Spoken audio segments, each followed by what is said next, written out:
Now is the winter of our discontent, made glorious summer by this son of York. And all the clouds that lowered upon our house, in the deep bosom of the ocean buried, now are our brows bound with victorious wreaths, our bruised arms hung up for monuments, our stern alarms changed to merry meetings, our dreadful marches to delightful measures. Grim-visaged war hath smoothed his wrinkled front, and now, instead of mounting barbed steeds to fright the souls of fearful adversaries, he capers nimbly in a lady's chamber to the lascivious pleasing of a lute. But I,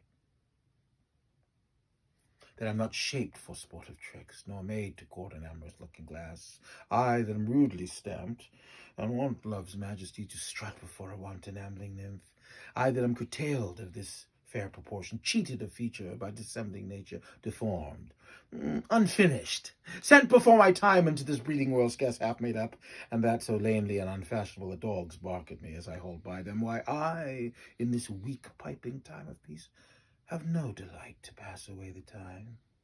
unless to spy my shadow in the sun and descant on mine own deformity. And therefore, since I cannot prove a lover to entertain these fair, well-spoken days, I am determined to prove a villain, and hate the idle pleasures of these days. Plots have I laid, inductions dangerous,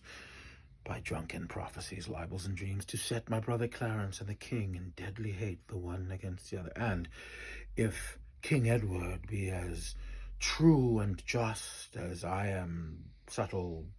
false, and treacherous, this day should Clarence closely be made up about a prophecy which says that G of Edward's heirs the murderer shall be. And I've thoughts down to my soul. Here Clarence comes.